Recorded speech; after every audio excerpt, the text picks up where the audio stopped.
Surprise! Aujourd'hui, je me trouve à Nivelles où j'ai pu interviewer un ministre d'État qui nous donne son avis sur l'actualité politique. C'est parti pour l'interview d'André Flahault. André Flahault, bonjour. Bonjour.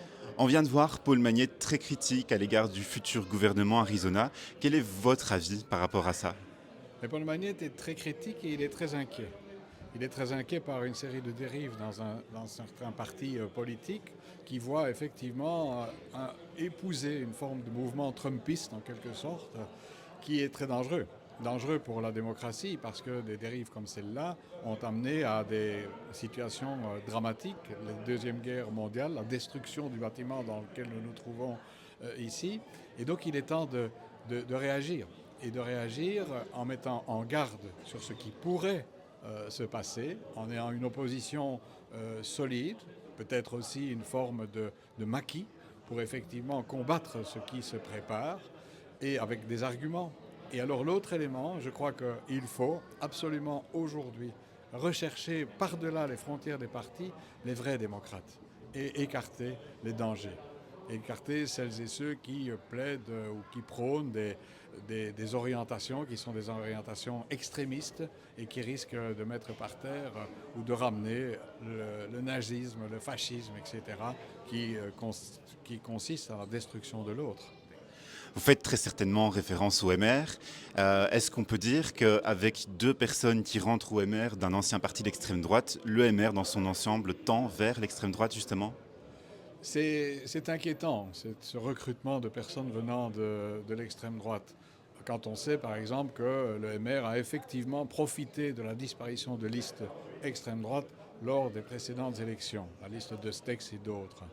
Maintenant, il est clair qu'il faut aussi rappeler qu'au sein du MR, avec notamment M. Louis Michel, qui était mon collègue ministre en 1999, on a fait du libéralisme, avec le libéralisme social, on a fait des opérations de, par exemple, régulariser des migrants. On a aussi remis en avant l'Afrique, on a remis en avant la solidarité. Donc c'est possible. Il ne faut pas mettre tout le monde dans le même panier. Il faut identifier celles et ceux qui ont des valeurs démocratiques et qui veulent effectivement continuer à travailler pour la défense de la démocratie et pour une justice sociale qui effectivement se base sur la valeur essentielle du Parti socialiste aussi, la solidarité. Alors ça c'est pour la Belgique, mais il y a aussi l'Union européenne.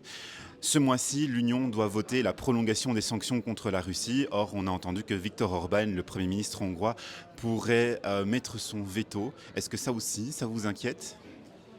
Il y a plusieurs choses qui m'inquiètent par rapport à l'Union européenne. D'abord, l'Union européenne, je trouve qu'on a été très rapide pour condamner l'invasion russe en Ukraine. Parfait, c'est contraire aux lois et au droit international.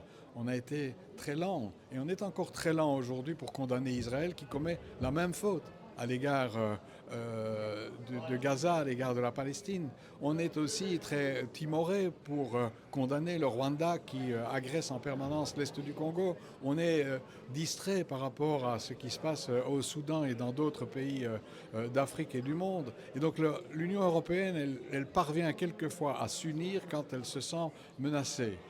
Ici, effectivement, moi je suis pour un respect le même partout du droit international, parce qu'aujourd'hui c'est intolérable et insupportable de voir des Ukrainiens souffrir, des gens en Russie qui souffrent aussi de cela, de la guerre, mais aussi à l'est du Congo, mais aussi à Gaza, en Palestine, et ça a assez duré. Il faut vraiment un discours de paix et une mobilisation pour la paix au niveau européen.